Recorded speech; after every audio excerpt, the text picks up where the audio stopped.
Shalom, Yasha'Allah, Shalom, Shalom. Call Allah Yahweh. Ba Shema Mashiach, Malak Yahushai.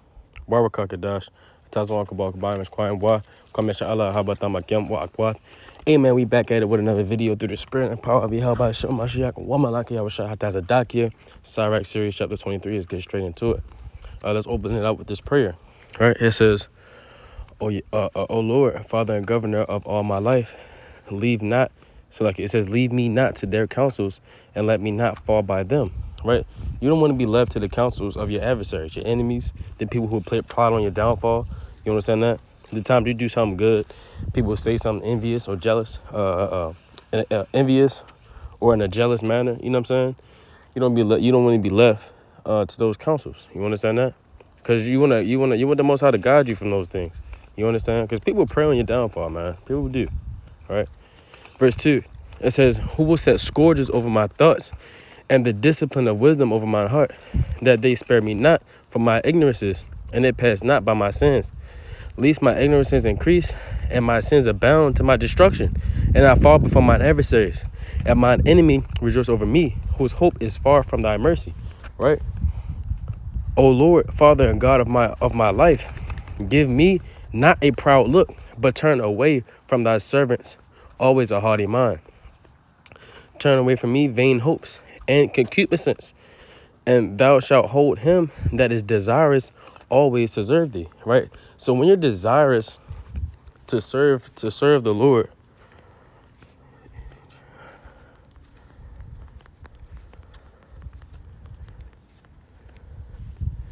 right? Because when you're desirous to serve the Lord, right, and the Most High looks out for you. You understand that? Because you decided in your own mindset, I'm going to be set apart from what's going on in this world, right? I'm going to do my own thing, right? I'm going to follow the Most High God in righteousness. I'm not going to follow doctrines that I know is false.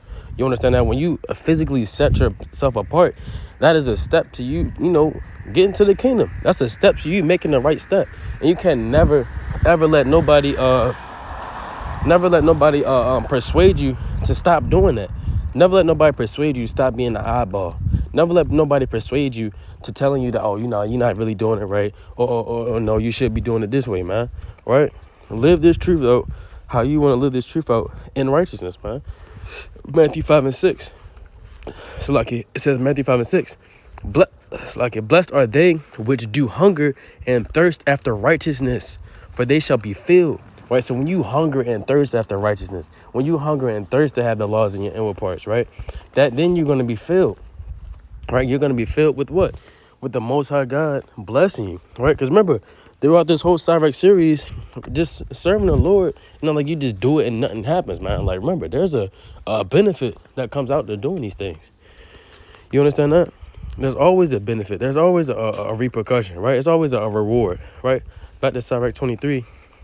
In verse number 6, it says, let not the greediness of the belly nor lust of the flesh take hold of me, and give not over me thy servant into an imputed mind. I want Romans 7, right?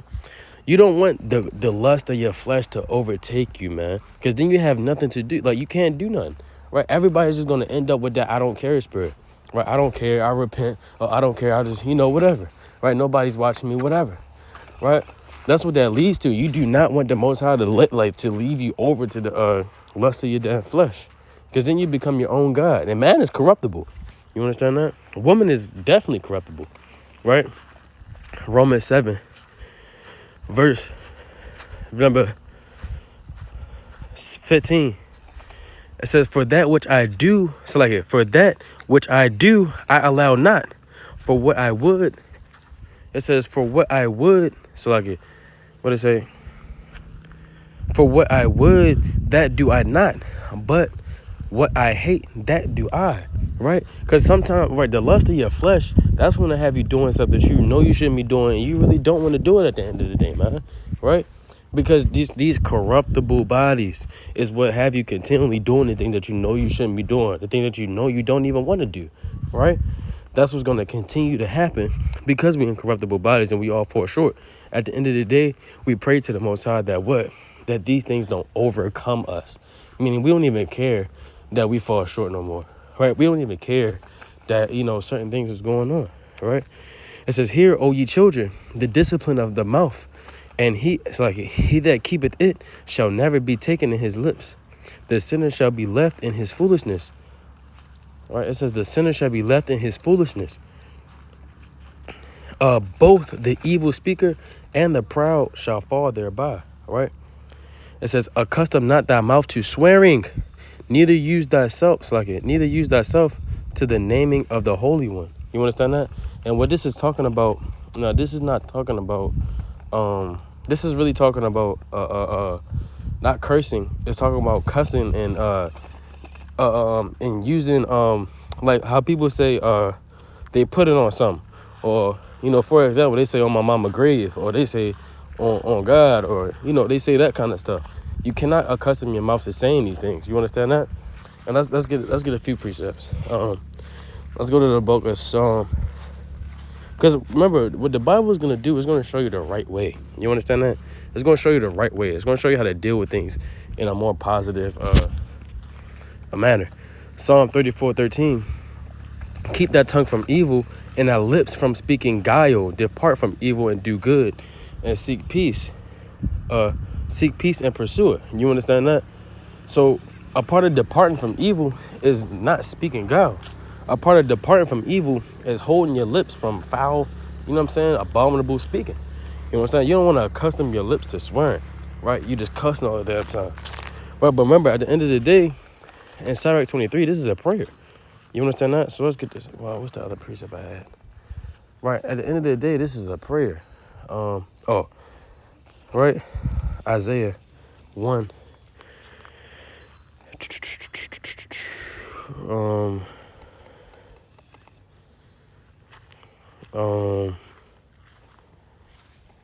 Right, let me find it.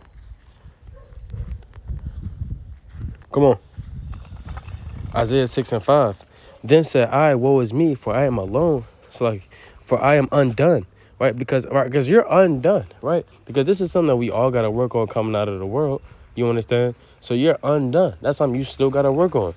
You're undone because I am a man of unclean lips, and I dwell in the midst of a people of unclean lips. For my eyes have seen the King, O Lord of hosts. Right? As everybody around, in the damn world, Edomites, and sometimes, Jake, something go wrong, they say, "Oh, Jesus Christ." You know what I'm saying? People do that. You know what I'm saying? You don't want to accustom your lips to swearing. You know what I'm saying?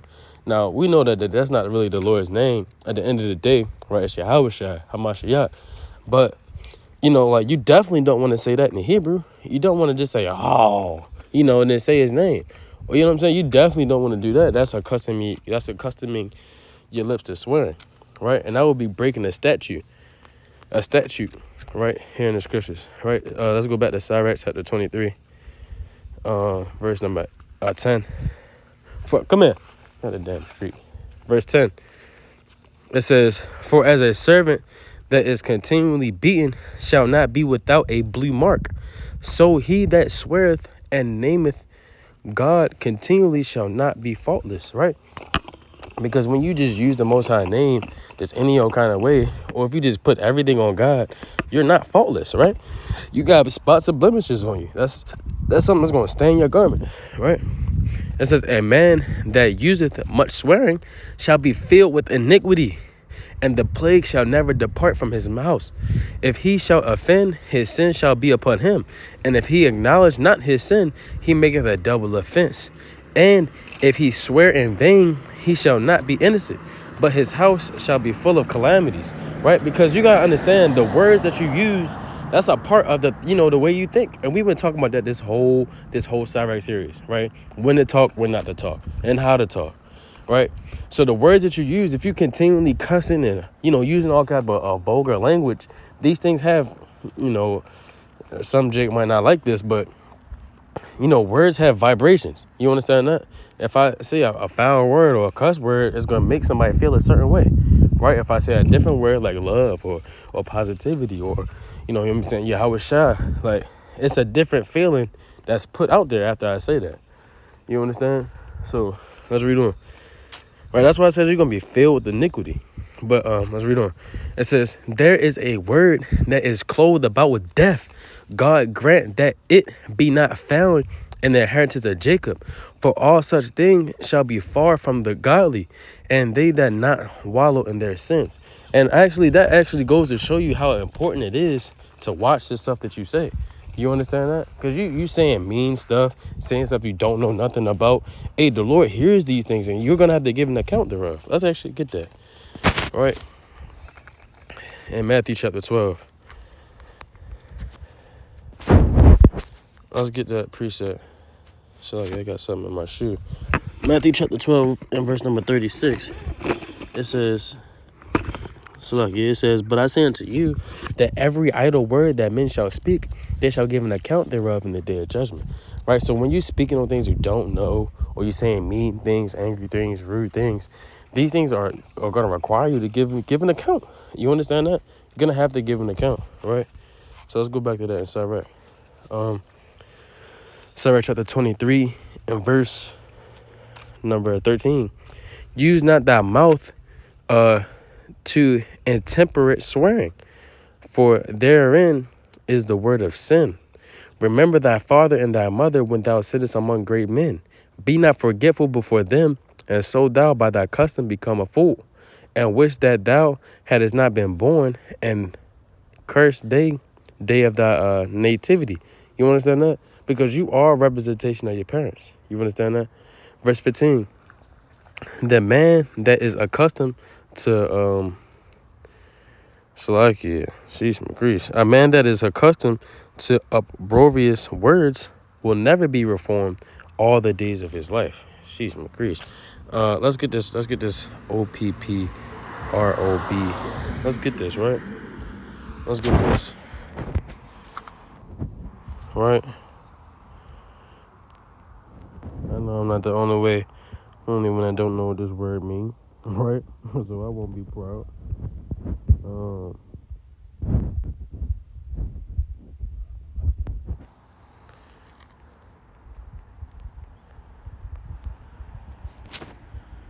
Right? It says expressing scorn or criticism. Right? That one person that always got something negative to say. Oh my gosh. All right. They didn't let the wrong one read this preset. That one brother, that one sister that has nothing to say but negativity, man. Right? It says the man that is hold on. Let's see. Can I? Approprious. What she say? Approprious. Right. It's opprobrious. Right. Opprobrious. Approprious. Right, it's opprobrious. Most how willing y'all can hear that. That's kind of mighty. Right, it says opprobrious. Right, the man that is accustomed to opprobrious words will never be reformed all the days of his life. You don't know nothing but negativity. How can you, man? You can't get positivity out of negativity.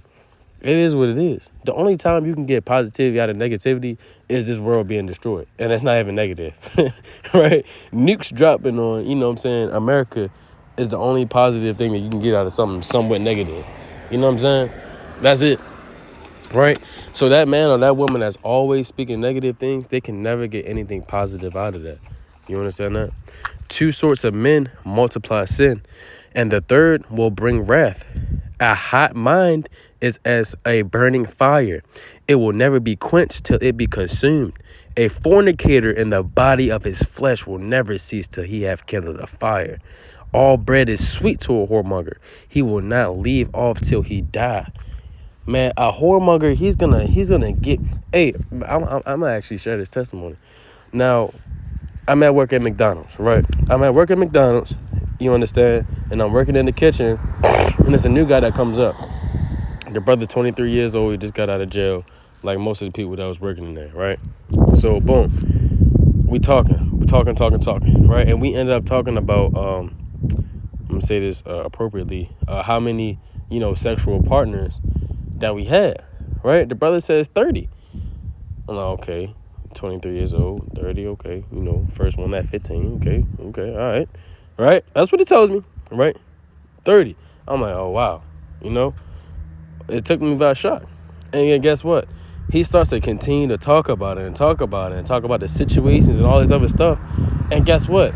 Little did I know when I was in the world, that's him living out all bread is sweet to a whoremonger. Even the people that worked at that McDonald's that I was working at, he got into it with them, right? Those females. You understand that? All bread is sweet to a whoremonger. And guess what? They're not gonna stop until they die, man. Cause they just trying to fulfill their flesh, right? I'm not even gonna try to, you know what I'm saying, be vulgar with it, right? They just trying to fulfill their flesh. It says, a man that breaketh wedlock, saying thus in his heart, who seeth me? I am compassed about with darkness. So I am compassed about with darkness. It says, the walls that cover me, and nobody seeth me. What need I to fear? The Most High will not remember my sins. Such a man only feareth the eyes of men, and knoweth not that the eyes of the Lord are 10,000 times brighter than the sun, beholding all the ways of men, and considering the most secret parts, man. All right? Because what you got to understand is when you get around brothers, you get around sisters, you going to think a certain way, or you going to say certain things. You understand? Because you know it's people around you. But when you get by yourself, you don't act like that. Not knowing that the Most High is superseding any brother that you actually around or any sister that you actually around. A lot of people do that, man. All right? You try to act a certain way with whatever it may be. And I'm not going to say that's wrong or anything, but you got to understand those times that you are alone, that's even more, because remember, that's your character. Let's actually get the definition of character, man.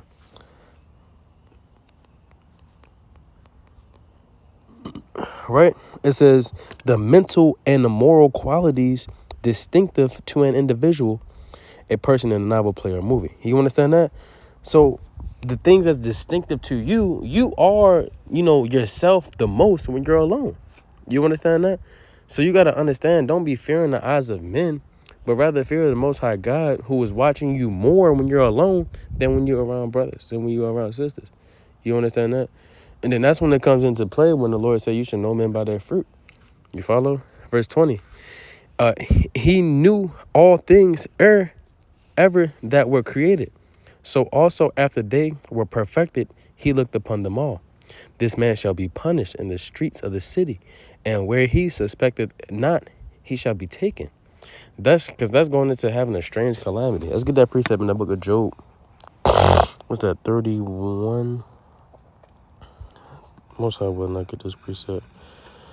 Job 31:3 is not destruction to the wicked and a strange punishment to the workers of iniquity. You understand that? All right, that's you getting exposed in the middle of the street like a damn deer, right? A roadkill. A roadkill, right? Men getting sifted out. We gotta start calling that roadkill, man. All right, brothers and sisters falling up the truth with strange calamities and everybody knowing about it. That's roadkill, right? But let's read on. Where we at? Verse 22. Thus saith it go. All right, come here. All right. It says, thus saith it go also with the wife that leaveth her husband, and bringeth in a hire by another. For first, she hath disobeyed the law of the Most High, and secondly, she hath trespassed against her own husband, and thirdly, she hath played the whore in adultery, and brought children by another man. She shall be brought out into the congregation, and inquisition shall be made of her children. Her children shall not take root, and her branches shall bring forth no fruit. She shall leave her memory to be cursed, and her reproach shall not be blotted out. And they that remain shall know that there is nothing better than the fear of the Lord, and that there is nothing sweeter than to take heed unto the commandments of the Lord. Right? Meaning, hey, at the end of the day, certain women, you got that damn freak spirit as well, right? To where you just can't stop, or you just won't stop lusting after men, right? And it says, and they that remain shall know that there is nothing better than the fear of the Lord, and that there is nothing sweeter to take heed unto the commandments of the Lord, right? Because all it takes is you listening to my voice right now, all right, and following along. All it takes is you to be made an example to everybody around you, even your family, to understand, boom, hey, the commandments is the way to go, right? Or think about how even much more blood is on your hands, on how, because you didn't want to be a good example, or because how you couldn't do what you were supposed to do. Now your family see you falling out and they think, nah, this is definitely not the way to go, right? because you wasn't diligent, right? Because you wasn't doing what you was supposed to be doing, right? Now your family is like, that's not the way to go. You understand that? It says, it is great glory to follow the Lord, and to be received of him is long life, right? Because that's what actually allows you to stay alive. That's what actually allows you to stay alive in these last days. You understand that? Not damn drinking your damn apple cider vinegar water every day. Not saying there's nothing wrong with it, but nothing physical is going to actually keep you alive, but keeping the commandments of the Most High God.